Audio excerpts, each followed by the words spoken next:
Est-ce que vous êtes chaud pour repousser les limites de l'humanité, pour explorer des territoires totalement hostiles à la vie, là où aller coûte cher? Très très cher. Genre à Zurich ou à New York peut-être? Rien à voir Edgar, parce que oui, aujourd'hui mes petits poissons de lune, on retourne sur notre bon petit satellite naturel. Ouh, trop bien, on va sur la Lune. Exactement Ulysse, tu sais lire un titre, ça c'est bien. Enfin après pas nous directement, hein, mais plutôt Papy d'Argent, cet obsédé de la thune, tu sais. Ah bah tout le monde me dit que je suis toujours dans la lune et ça me coûte 0 €. Hein. Bien sûr Ariane. Et tu devrais même aller filer des conseils à la NASA. Parce qu'en vrai, aller sur la Lune, c'est loin d'être gratos. D'ailleurs, à votre avis, quel est le prix juste? 200 millions de dollars, 4,1 milliards, 93 milliards ou 250 milliards? Je vous laisse 3 secondes pour voter.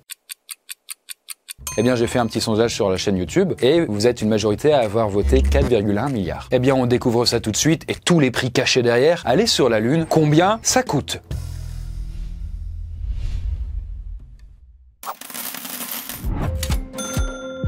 Alors n'en déplaise à quelques complotistes, l'homme a marché sur la Lune la première fois en 1969. Et très bientôt, après plus de 50 ans d'absence, la NASA y renverra des astronautes. Mais vous savez, d'Argent, il est tellement impatient qu'il voudrait y aller plus vite. Et en vrai, il se demande, et vous aussi peut-être, quel est le coût d'un tel projet pharaonique? Parce qu'en vrai, pour estimer le budget, va falloir y aller crescendo, histoire de voir si on peut s'acheter les trucs les moins chers. Eh ben on n'est pas rendu s'il décide de tout calculer boulon par boulon. C'est une façon de parler, Edgar, d'accord? Parce que pour commencer, d'Argent veut connaître le prix d'une combinaison d'astronautes. Vous n'êtes pas sans savoir qu'il n'y a pas d'air là-haut. Et là, si tu veux t'en trouver une, tu peux en trouver à 25 balles sur Internet.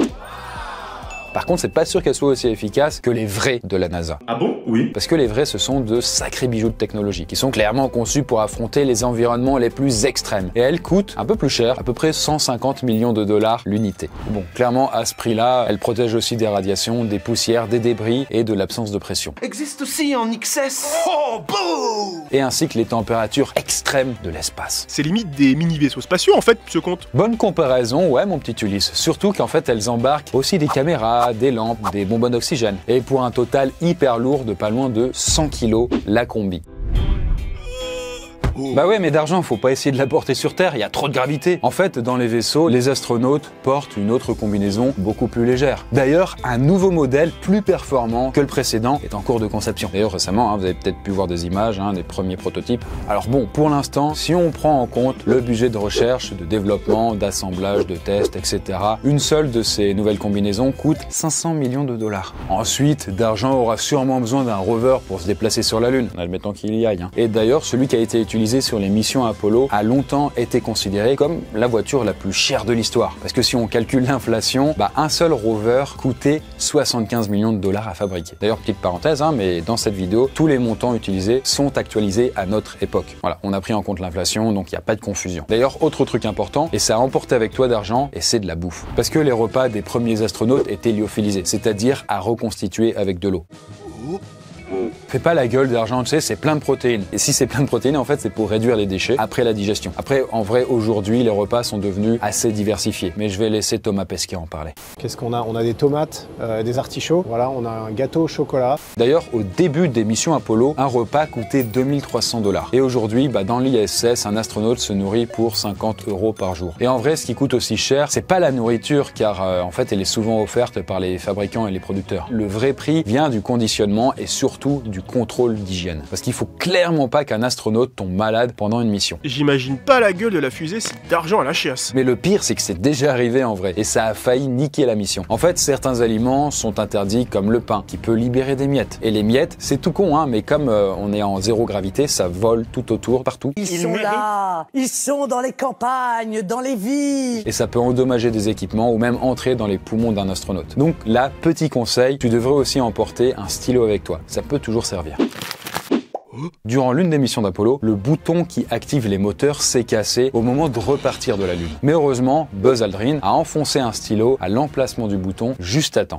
Donc pensez-y, d'Argent, un petit stylo, ça peut toujours servir. Mais bon, à part ça, les astronautes emportent toujours beaucoup d'équipements. La NASA a même dressé une liste des objets oubliés ou abandonnés sur la Lune. Et là, on peut trouver des appareils scientifiques, des caméras, des batteries, ou encore des trucs un peu plus bizarres, une sculpture, une photo de famille. Et il y a même des tongs, un marteau, une plume de faucon et des sacs d'excréments, quoi. Ah, mais c'est des vrais cochons en fait, ces astronautes. Alors effectivement, il y a certains objets qui ont été amenés clandestinement par les astronautes, comme des balles de golf ou un javelot. Pourquoi faire? Mais surtout, à la fin de chaque mission, ils se déchargent de certains objets inutiles. Et à la place, ils ramènent sur Terre des échantillons de roches lunaires, quoi. C'est donnant-donnant, quoi, tu vois. T'as mon sac de merde, je prends du caillou. Bref, tout ce que vous emportez dans l'espace coûte cher à fabriquer et ajoute du poids, ce qui va augmenter la quantité de carburant nécessaire pour propulser la fusée. Et justement, on verra les chiffres démesurés du carburant un peu plus tard. Mais pour l'instant, D'Argent va calculer le prix pour s'entourer d'une équipe qui lui sauvera la vie.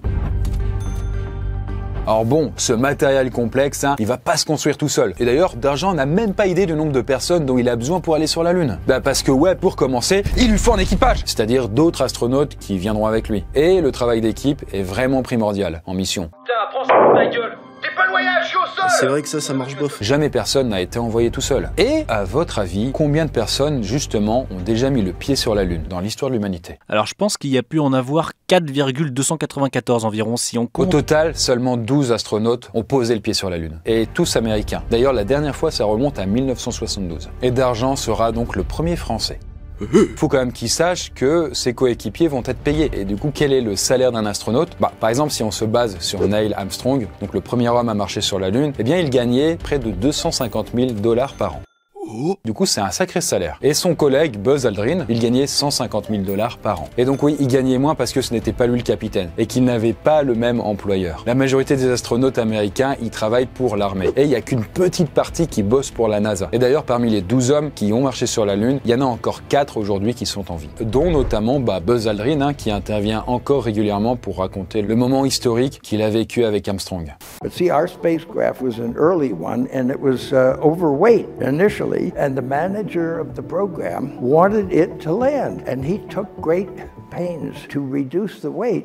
Et aujourd'hui, le petit Buzz, il a 93 ans. Et il vient d'être nommé brigadier général. Donc un titre un petit peu honorifique en vrai. Mais on peut dire qu'il est en forme. Et la preuve, c'est qu'il s'est même remarié il y a quelques mois. Et d'ailleurs, pour la petite anecdote, voyez la veste qu'il portait pour aller sur la Lune? Elle a été vendue aux enchères pour 2,7 millions de $ l'année dernière. Bon, c'est bien beau de parler du passé, monsieur Comte, mais aujourd'hui, ça gagne combien un astronaute? Bien justement, Thomas Pesquet a quelque chose à dire sur ça. Nous, on gagne ni plus ni moins que tous les autres personnes de l'ESA, en fait, de l'agence. Donc on est très loin des salaires de footballeurs où parfois les gens s'imaginent des trucs dingos. Alors bon, plus concrètement, un astronaute de l'ESA gagne à partir de 6 000 € par mois. Et comme Thomas Pesquet, lui, il est allé dans l'espace, il touche 9 000 € par mois, en plus de quelques primes, bien sûr. Et les astronautes américains, ils gagnent quasiment les mêmes montants. D'ailleurs, est-ce que tu as pensé à prendre une assurance vie d'argent? Les assurances vie, ça n'a pas le même prix quand on va sur la Lune. Déjà, faut savoir que les 3 astronautes de la première mission, ils n'avaient pas les moyens d'en payer une, au cas où il leur arrivait malheur. C'est vrai qu'une assurance vie, elle n'a pas calculé les risques de mourir quand t'es sur la Lune, quoi. Ça paraît con, mais c'est pas dans leur petit tableau. Donc ça coûtait vraiment giga cher. Et donc à la place, les 3 premiers astronautes, ils ont trouvé une petite idée qui va te plaire quand même d'argent, parce qu'ils ont dédicacé des cartes postales que leur famille aurait pu revendre cher s'ils étaient morts. Ça le fait. Et aujourd'hui, certaines de ces cartes postales sont souvent vendues dans les ventes aux enchères. On peut les acheter pour quelques milliers de $. C'est un petit cadeau sympa, quoi, en vrai. En tout cas, D'Argent ne devrait pas avoir du mal à recruter. Parce qu'au dernier recrutement de l'ESA, donc l'Agence spatiale européenne, ils ont reçu 22 500 candidatures. Super, merci de flinguer tous mes espoirs. Tu sais, Ulysse, de toute façon, D'Argent, il a déjà tous ses coéquipiers et qui sont bien plus expérimentés que toi. Sache-le, il va partir avec le professeur Ball, qui est déjà allé sur Mars, dans une dernière vidéo quand même, je le rappelle, et Gustave, qui a visité l'espace plusieurs fois, non sans séquelles, quoi. Bon, après, à part l'équipage, on n'a pas encore parlé de ceux qui vont tout fabriquer. Parce que D'Argent, il va avoir besoin d'électriciens, d'ingénieurs, de mécaniciens, de peintres, de soudeurs, de scientifiques, d'informaticiens. Bon, aujourd'hui, la NASA, elle emploie quand même quasiment 20 000 personnes, et ça, c'est sans compter toutes les entreprises avec qui ils collaborent. Et du coup, pour envoyer les premiers humains sur la Lune, la NASA a fait appel à 20 000 entreprises différentes. Et donc, au total, ça a été près de 400 000 personnes qui ont contribué de près ou de loin au gros bazar. Donc là, clairement, ça a coûté bonbon. Surtout que désormais, on va passer aux choses sérieuses avec le coût d'une fusée. Alors bon, pour aller sur la Lune, c'est quand même un peu plus pratique d'avoir une fusée à disposition. Ça tombe bien puisqu'on va pouvoir prendre exemple avec Artemis. Et Artemis, en fait, c'est la nouvelle méga fusée de la NASA qui va renvoyer des hommes sur la Lune d'ici quelques années, quoi. Donc là, officiellement, aujourd'hui, c'est à peu près 2026-2027. En tout cas, la première fusée a quand même été lancée avec succès l'année dernière. Punaise, mais en fait, on vit une époque de fou, non? Bah oui, Ariane, on va quand même vivre des moments historiques de la conquête spatiale. Car cette fois-ci, l'objectif final du programme est d'aller installer créer une base lunaire. Alors bon, D'Argent n'a pas besoin de viser aussi loin, par contre, il peut s'inspirer du projet. Et en vrai, vous voyez, les composants de cette nouvelle fusée sont super innovants. Déjà, on commence avec le SLS, et ça c'est le propulseur de fusée le plus puissant jamais conçu. Son réservoir, il contient 2 millions de litres d'hydrogène liquide et 750 000 litres d'oxygène liquide. Ouah, de l'eau et de l'air, c'est une fusée écolo en plus. Alors non, c'est un peu plus compliqué que ça. En fait, ces liquides sont quand même super polluants à obtenir. Et pire, ils sont même dangereux et difficiles à manipuler. Parce que le lancement d'Artemis 1 avait justement été reporté à cause d'une fuite d'hydrogène. Donc la NASA ne les utilise pas pour des raisons écolo, évidemment, mais plus par efficacité. Parce qu'en fait, quand tu crames ces deux fluides ensemble, ça fait une explosion, mon cochon.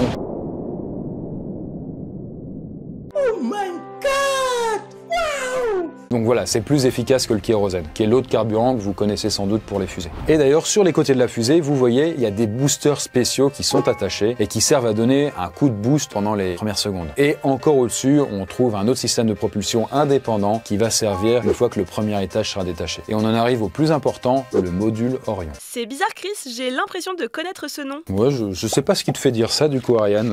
Vraiment pas, quoi. Bizarre. En tout cas, bon, le module Orion, c'est un petit habitacle dans lequel les astronautes resteront jusqu'à la Lune. Et il est constitué d'une section habitable conçue pour 4 personnes et d'une section dédiée à la logistique équipée de 4 panneaux solaires. D'ailleurs, pour la deuxième section, elle est conçue par Airbus en France et elle va servir aussi à fournir de l'air respirable, ainsi que de l'eau et une température adéquate, quoi. Un peu les bases, quand on veut survivre. Et par-dessus vient se fixer un système d'urgence qui sert à ramener l'équipage sur Terre si jamais le décollage se passe un peu mal, quoi.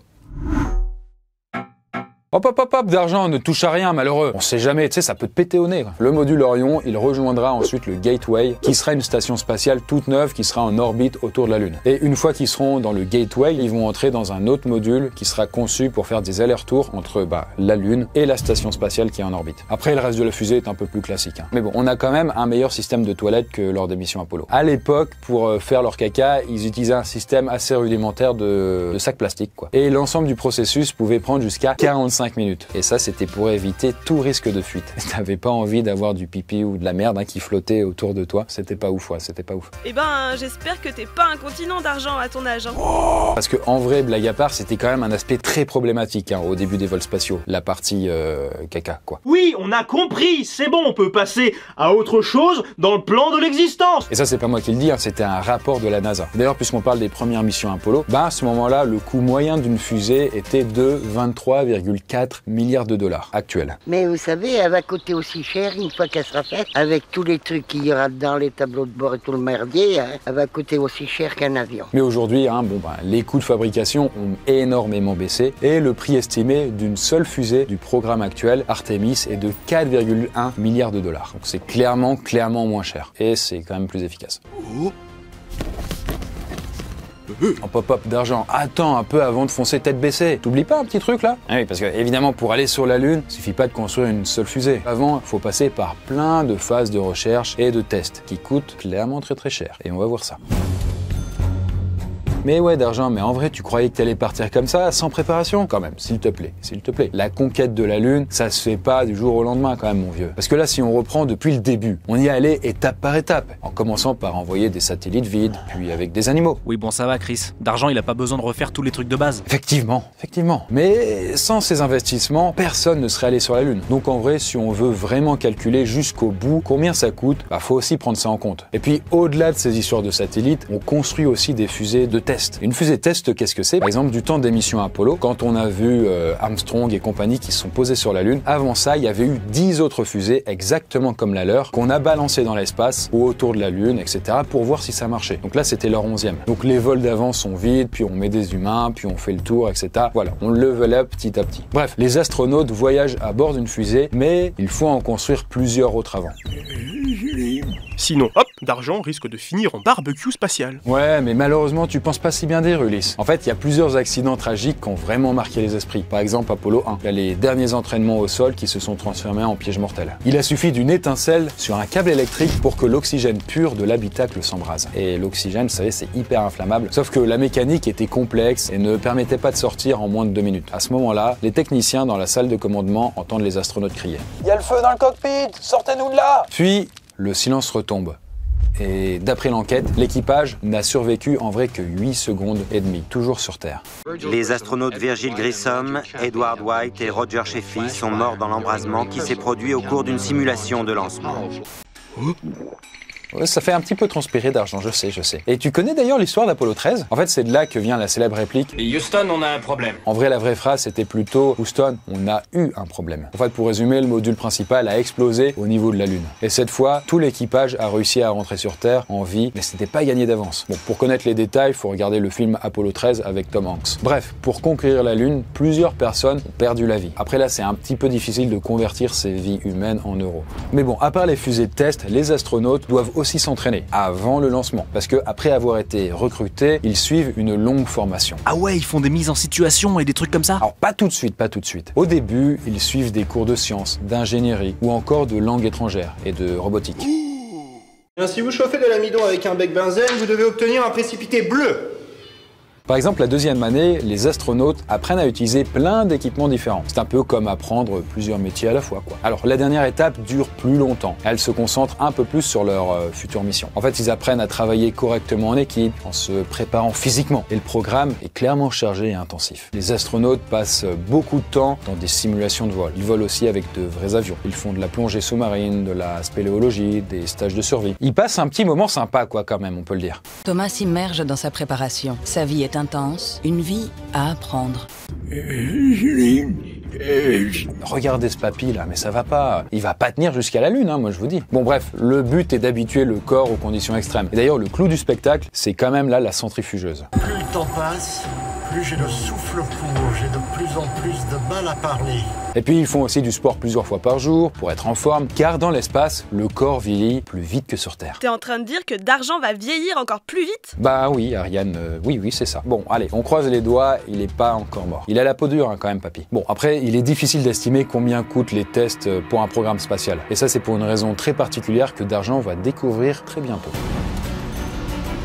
Bon, il est enfin temps de découvrir combien coûte un programme entier pour aller sur la Lune. Et c'est un petit peu là où les choses se compliquent. En fait, depuis le début, on parle beaucoup d'Apollo et d'Artemis, hein, les deux projets lancés par la NASA. Mais aujourd'hui, en vrai, il en existe plein d'autres. Par exemple, il y a le programme chinois d'exploration lunaire. Et il y a aussi des entreprises privées comme SpaceX, hein, que vous connaissez sans doute. Il y a aussi Blue Origin, Virgin Galactic. Ces entreprises envoient déjà des touristes dans l'espace, plus ou moins dans l'espace, et la plupart veulent en envoyer aussi sur la Lune. D'ailleurs, pour l'anecdote, le premier touriste spatial a visité l'ISS en 2001. Et il avait payé pour son séjour à peu près 35 millions de dollars actuels. Et au total, même si l'ISS c'est pas une station de plaisance, c'est pas le Club Med, il y a quand même 7 personnes qui sont allées faire du tourisme sur la station spatiale. Après, il existe aussi des vols 0G qui consistent à aller dans l'espace à 100 km d'altitude. Et puis il existe aussi une autre entreprise un peu moins connue qui s'appelle Space Adventure. Et leur objectif là, c'est de proposer des billets touristiques pour aller sur la Lune d'ici quelques années. Les gars sont fous. En tout cas, ils veulent clairement casser les prix. Et d'ailleurs, ils ne publient pas encore leurs tarifs officiels. Mais le prix d'un billet est estimé, avec leur compagnie, à seulement 200 millions d'euros. Comment ça? Seulement 200 millions? C'est un montant énorme! C'est un peu cher, j'avoue que c'est pas donné. Je te rappelle quand même qu'on parle d'aller sur la Lune, hein. C'est pas dans le camping des flots bleus. Hein. Alors? On n'attend pas Patrick? Donc 200 millions, ça va. Après, on sait pas si c'est le tarif pour être sur la Lune ou en orbite autour. Mais pour avoir le vrai prix, eh bien, le mieux reste encore de décoller soi-même. Et c'est pour ça que D'Argent, là, avec Bal et Gustave, est rentré dans la capsule spatiale, qui se trouve du coup au sommet de la fusée, et le compte à rebours est lancé. 5, 4, 3, 2, 1...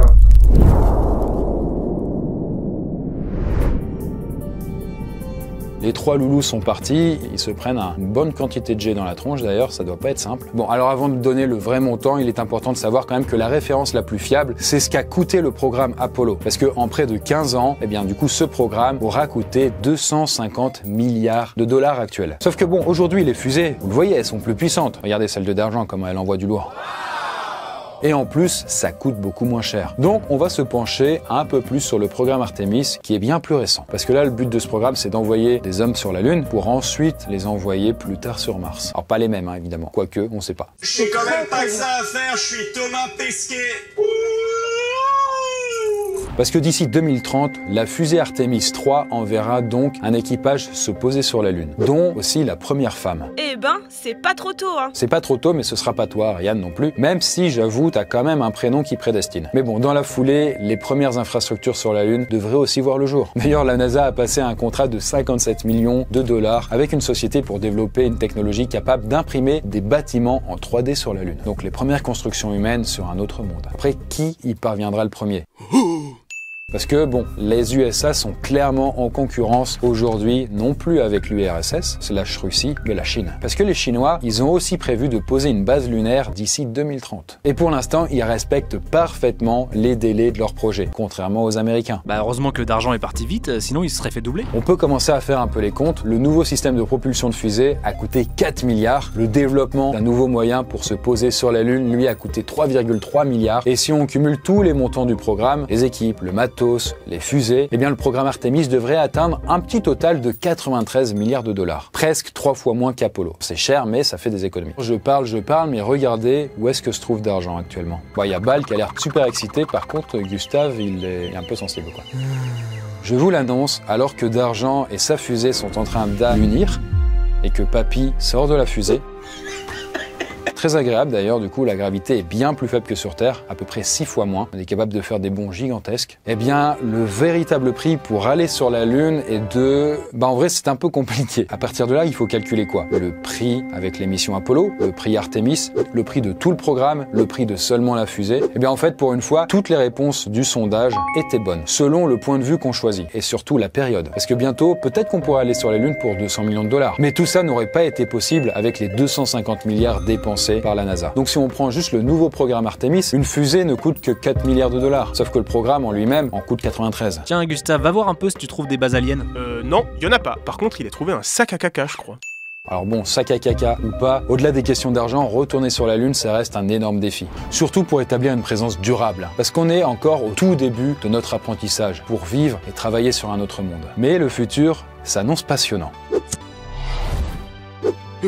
Voilà la Poscaille, j'espère que cette vidéo vous a plu. Qu'est-ce que vous pensez, vous, de l'idée de retourner sur la Lune? Est-ce que vous aimeriez y aller aussi? N'hésitez pas à me raconter tout ça, et moi je vous dis à bientôt dans la prochaine vidéo. Au fait, j'ai une fusée à mon nom, moi. Je trouve qu'on en a pas assez parlé. C'est vrai, et pour une fois elle est française. Mais je crois pas qu'ils se soient inspirés de toi pour le nom, désolé.